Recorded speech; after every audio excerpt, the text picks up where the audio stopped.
All right. So, delighted to be here and eager to learn from you people.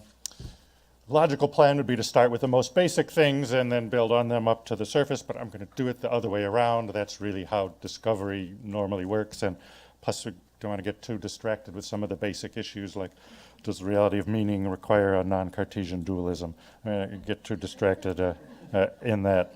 Anyway, we're going to hear a lot about meaning, but let me say a few words about the life part. Life is represented in psychology mainly in terms of evolution. There's a large literature on evolutionary importance in psychology, but it doesn't mention meaning very much.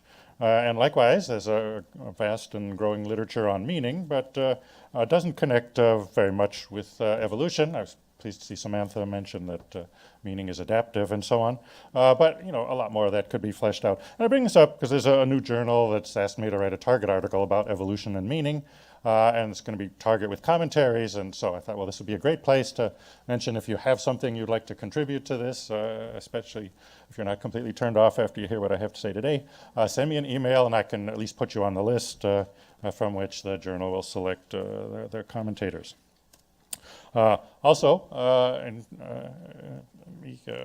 Say the foundation of my thinking in recent years is that what makes us human, pretty much all the traits that set us apart from the rest of the creatures that walk the planet are essentially adaptations to make culture possible.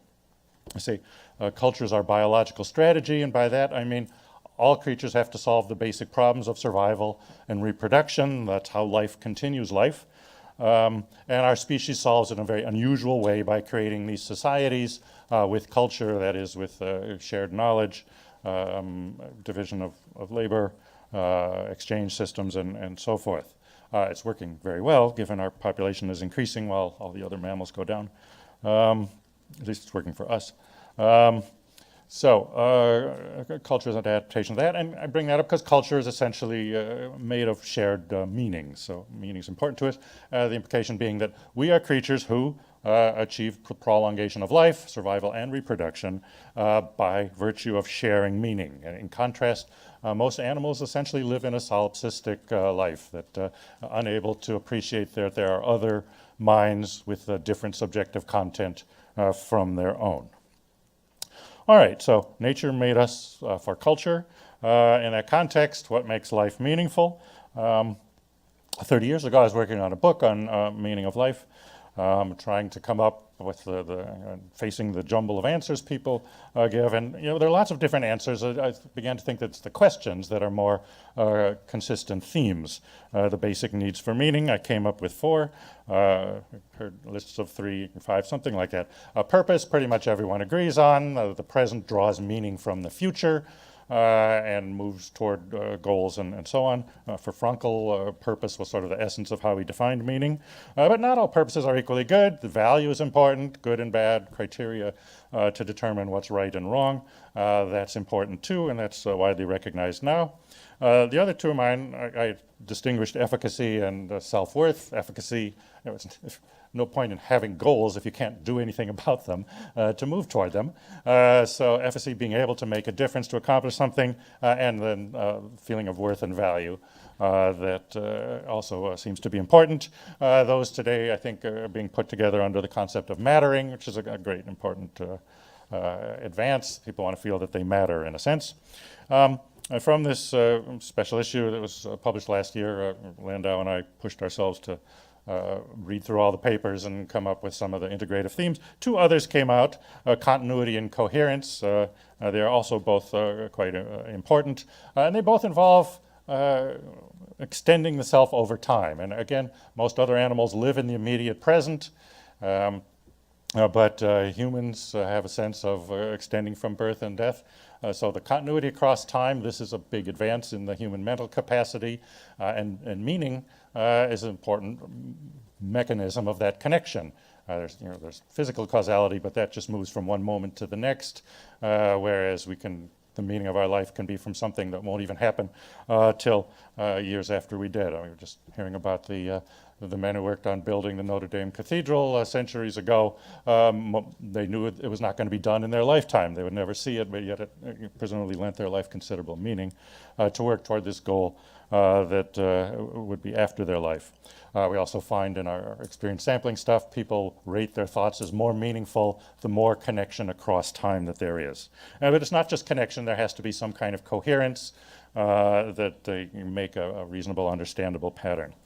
All right, so those are some of the life meanings. Now, if we look at those are the kind of needs or quests for what people want from meanings of life. Now, what about the answers? Of course, we want to support all sorts of different answers that people have, but also maintain a certain scientific skepticism. Frank already put up a picture of a monkey, but I thought mine would be the only one, but mine is better dressed.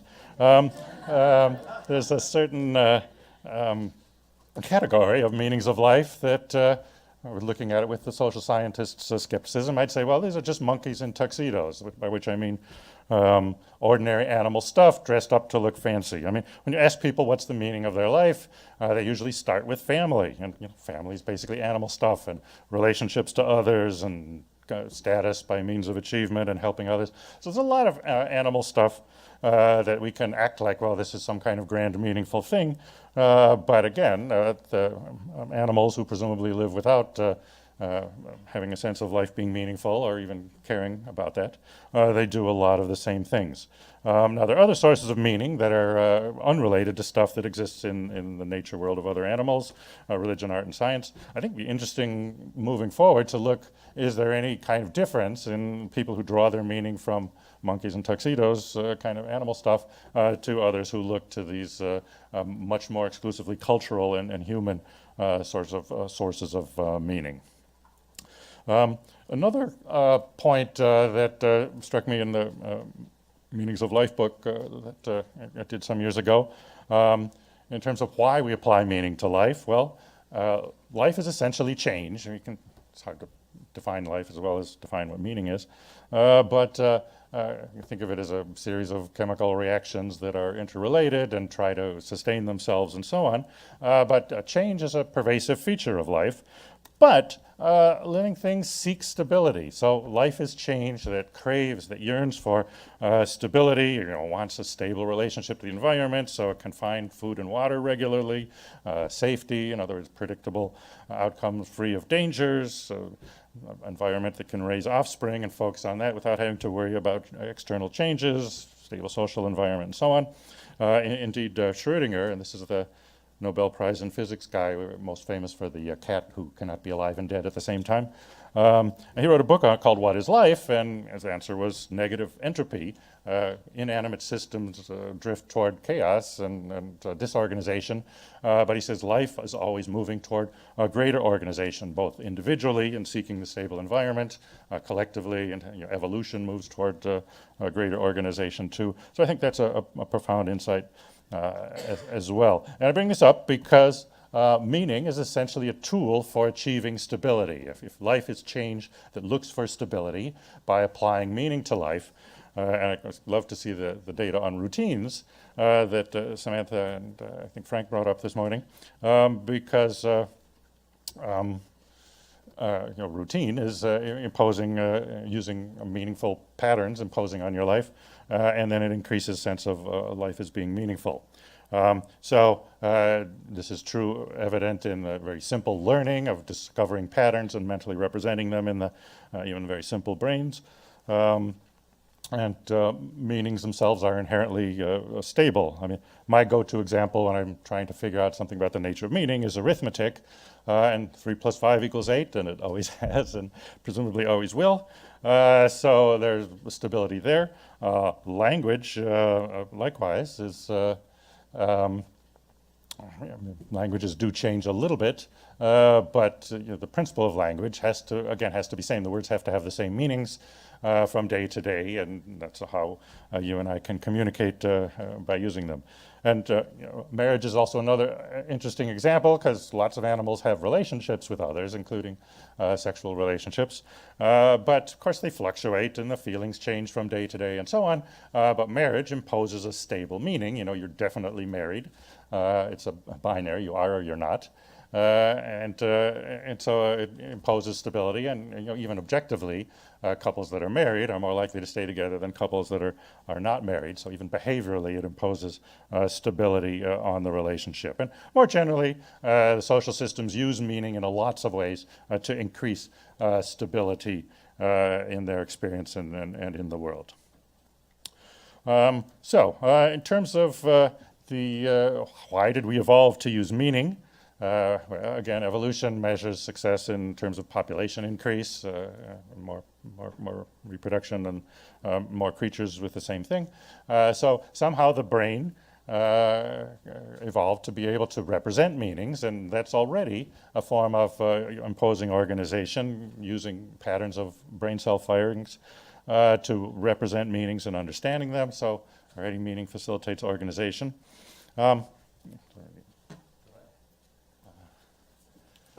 Throat here.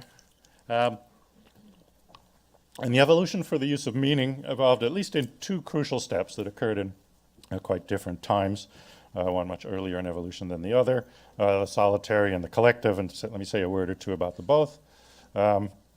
Brains that use meaning in simple solitary fashion, and again, this goes back to very early animals. The simplest thought is probably an association, that two things go together. And categorizing things, say, well, here's another thing that looks like that. I can use this tree the way I used a previous tree that I saw somewhere else. So recognizing categories and distinguishing a tree is not the same as a lake. So coming to understand the world, the brain uses meaning to make sense of it, which obviously imposes great advantages in terms of being able to select the proper response and so on. Discovering patterns in the world, patterns are meaningful connections. So the brain spots those, and even patterns over time it can learn to expect. Once it sees something, it can see what's going to happen, anticipate what's going to happen next. So an expectancy is a kind of pattern completion. So all those obviously tremendously advantageous. Animals that can learn did better than animals that couldn't. The collective use of meaning is pretty much limited, not entirely, but pretty much limited to our own species, but really unlocks the power of meaning to a much greater degree and confers a lot more adaptive benefits. So, like the difference between simple words and sentences. If you have dogs, dogs can understand single words, but combining a couple words is mostly beyond what the dog mind can do. But the amount of information that can be conveyed in sentences is several orders of magnitude, and I think literally infinitely more than what can be expressed in single words. So again, a brain that can combine symbols into sentences will be much more effective than others, but you need the collectivity to have language. Creatures don't develop language on their own. In particular, the collective sharing of knowledge. To me, this is the fundamental human trait. We call ourselves Homo sapiens, naming ourselves after, I guess that's Latin for clever dudes. But intelligence is not the original trait. I think it's communication, the sharing of knowledge, and that's what created, I think, the selection advantage that produced the greater intelligence. There was something for a more powerful brain to do once we're sharing information, rather than you're just getting the information that you can get on your own, living the solipsistic life of most other animals. And so sharing information, that's crucial. Also, we use meaning to impose organization on our social interactions. We plan activities together. The group hunt was probably an early one, and humans became some of the best hunters on the planet, not because of great fangs or great speed or anything like that, but by virtue of the social coordination based on shared meanings. And ultimately, it enables the group to produce more resources and the population to increase. Our own thing in that meaning issue from last year was this is a big part of what the self is. An underappreciated aspect of the self is trafficking in information. And everyday activities of most people, including all of what we're doing here today, is trafficking in information, listening to others, communicating what we know. critiquing and refining information in relation to the shared set of information that we build up. And say a word or two about that shared information. This French sociologist came up with the term doxa. I don't know, maybe we need another term. But regardless, it's the term for the shared information that the group has, and he called it that which goes without saying.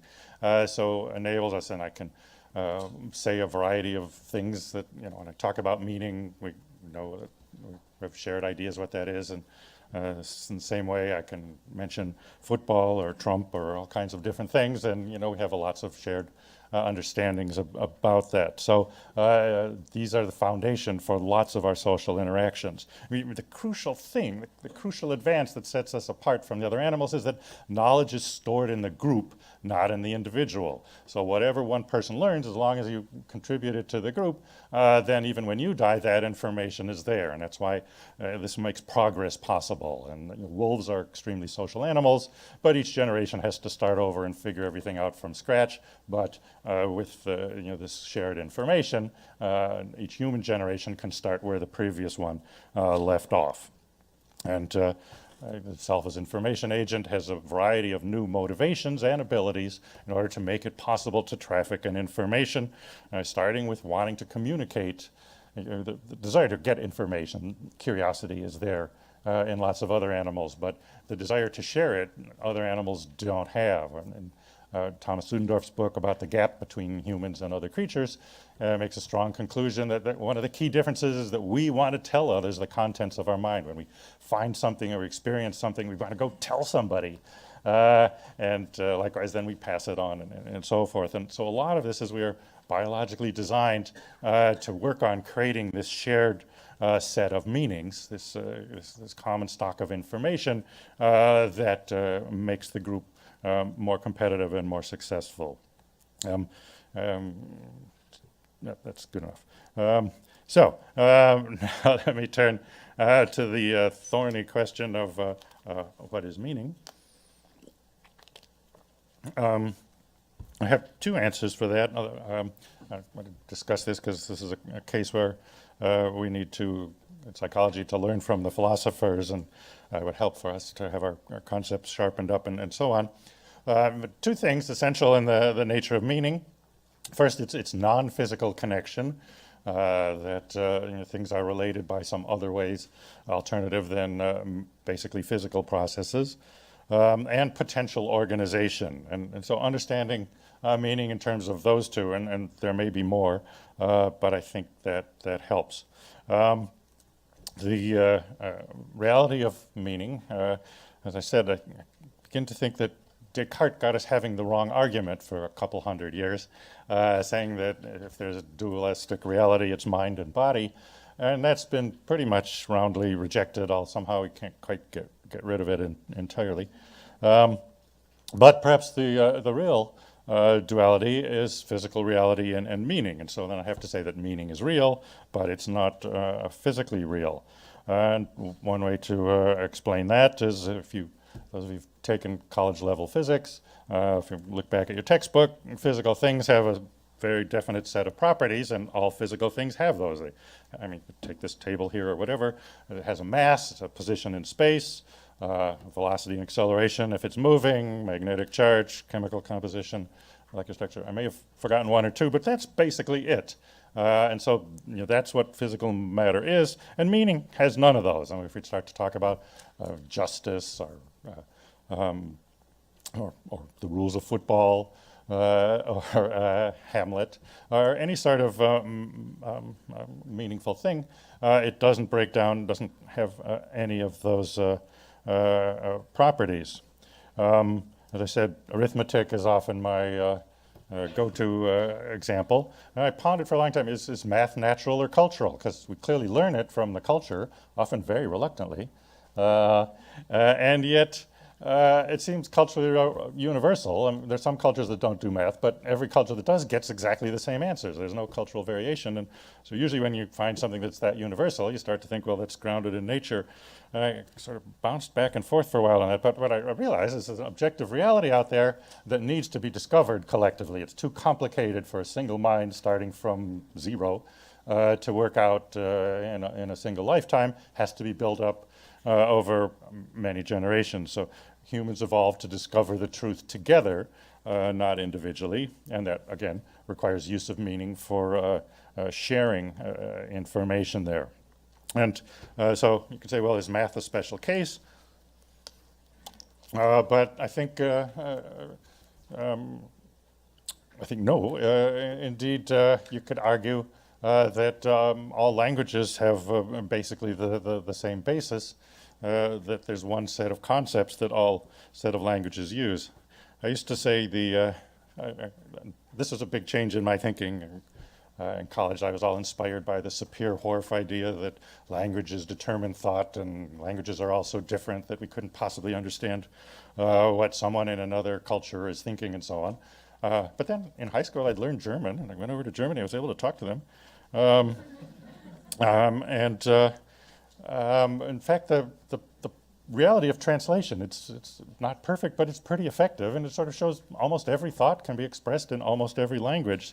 There's very rare cases we say, well, this thought simply cannot be expressed, even if there's not a word for it in the language, like Schadenfreude, but we know what Schadenfreude is.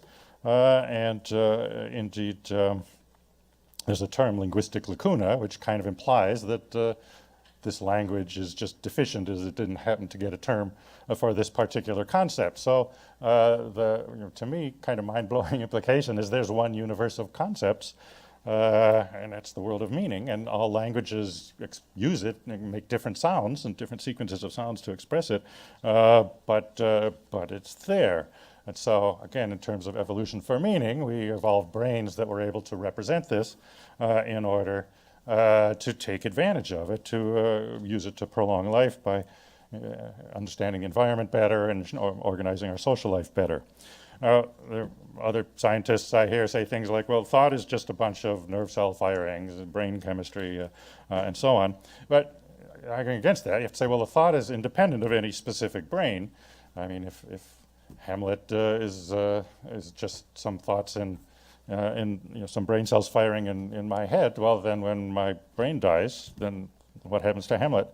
The answer is nothing happens to Hamlet. It's still there and available for lots of other brains to do. So the sameness of the thought in different brains, that's what maybe is the clue to where we find meaning and the essence of meaning. It's yes, they're physical things that represent it, but again, they are representing something else, and the sameness becomes organizing principle. And so the question, is it really a different kind of reality then? It can meaning move molecules becomes the question. In social science terms, this becomes, do ideas cause behavior? Psychologists, ironically, seem to struggle with this a little bit more than others, reading strong statements in sociological, economic, political work saying, absolutely, you have to acknowledge the causal role of ideas. It's a sort of foundational assumption in most social science. Now, ideas as pure meaning don't have any physical causal power, but brains evolved to be complicated enough to understand and represent the meanings and to incorporate those meanings into their behavior. And on that basis, molecules are used. And indeed, I flew halfway around the world to talk with you lovely people about this. So, to share ideas, to hear yours and talk about mine. So ideas moved some molecules in the last couple of days. Another example that that might help people who are still wondering is burning the flag. You can furnish a purely physical account in terms of the physics and the chemistry and what happens when the cloth turns into ashes and smoke in terms of burning the flag. But burning the flag is usually a symbolic act and done for reasons that that you will not be able to explain in molecular or chemical terms. You need to understand the brains are representing ideas and trying to make a statement about them by initiating a flag burning. Money is another a good example. I mean, certain amounts of pennies equal dollars. but you can inspect the molecular structure of those pennies endlessly, and you won't find any way in which they are equivalent to the dollars. It's dependent very much on the shared assumptions among lots of different brains that these pieces of metal and paper have these certain meanings and can be used. And money, again, shared non-physical connection. The relationship between the pennies and the dollar bills is not a physical one, but it's also a highly effective organizing principle. As I said, meaning is potential organization. Money is not an evolutionary thing. It's only about 3,000 years old historically, but spread very rapidly around the world to all societies who adopted it and use it in the same way. There's never been a society that that had money and then got rid of it. The closest was the Soviet Union right after Lenin took over. And this is some kind of nutty college professor suddenly running a giant country, and he said, well, Marx said money is bad. Let's just print so much of it that it'll become worthless and people will stop using it and life will be better. And so they did that. They had inflation 650,000 to 1. As in, if you had the immense fortune of 650,000 rubles, by the end you had 1 ruble. And it was a complete disaster, of course, and it's one reason Russia even lost World War I despite being on the winning side. So never been repeated. Anyway, money is hugely useful. We blame it for a lot of bad things, but it really makes trade much more possible and improves life in that way. Enables the group economy and so on. And money isn't even all physical stuff itself. I remember reading in The Economist that the total amount of dollars in the world, if you found and got together all the bills and all the coins, it would only be 1/3 of the value of the total dollars. So 2/3 of America's money doesn't exist in physical form other than as ideas represented in computers and so forth.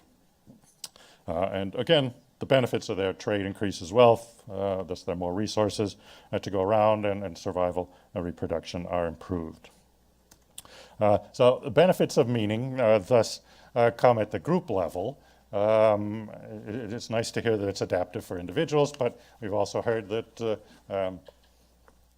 the individuals want to contribute to the group, and what gives you the most meaning is contributing in some way that benefits and makes the group better off.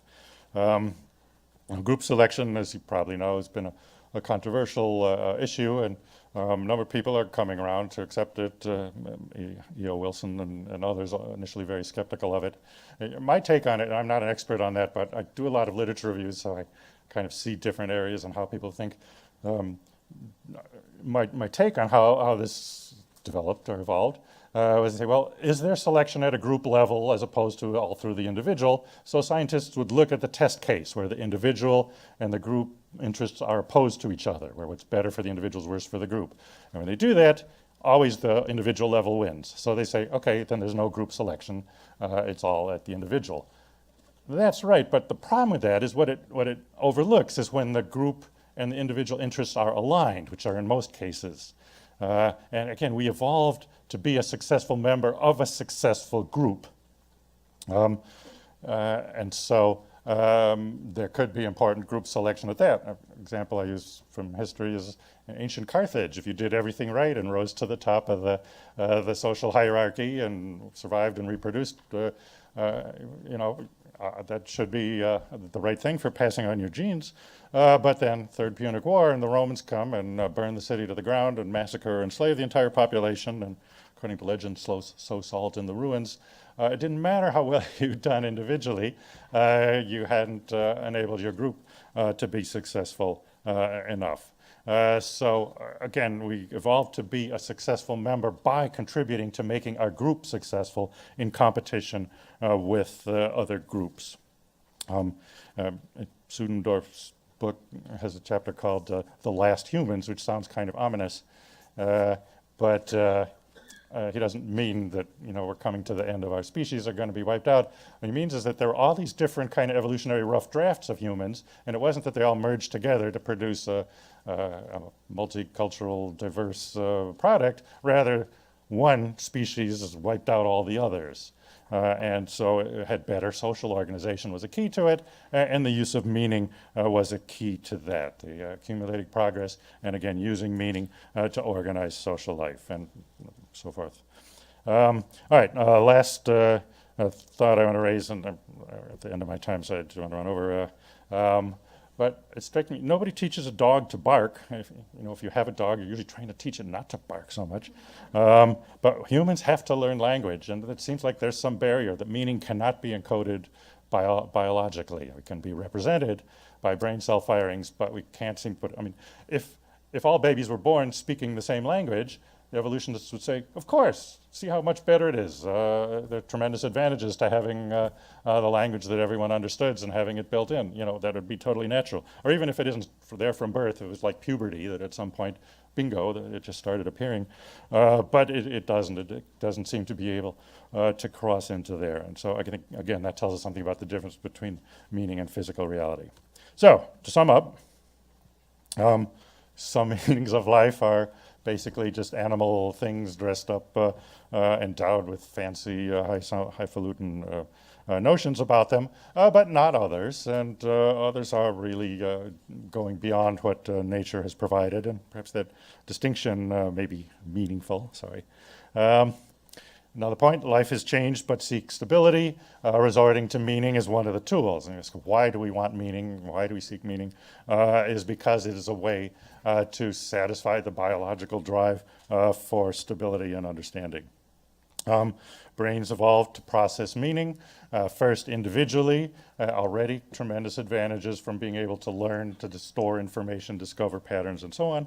But the collective use of meaning really increases the power and the effectiveness of meaning. It becomes the foundation of culture and the success of our species. Come on. Meaning not physically real. Physical meaning, things can use meaning. Brains become complicated enough to represent meaning, share it, communicate it, and use it to improve its success in the environment. But meaning's a different kind of thing. And in terms of understanding what meaning is, I think emphasizing, again, the non-physical connection, such as a symbolic relationship, and potential organization. By using meaning, we can impose coherence on our world. We can create routines. We can create stable patterns. We can create stable money and wealth and property. All this conducive toward greater biological success. Also, meaning enables us to envision alternate possibilities from seeing what's there.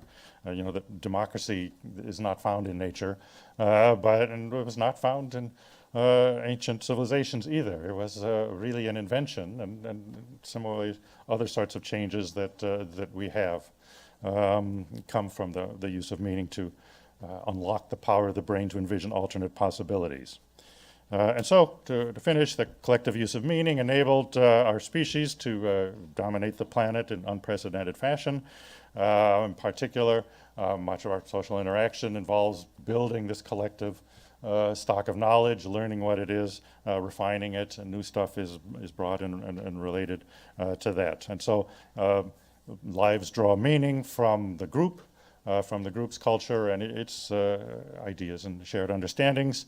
And typically what the group rewards is individuals who do things that enable the group to survive so that the population can increase, and that's the measure of biological success. And so that's what lends meaning to life. Thank you.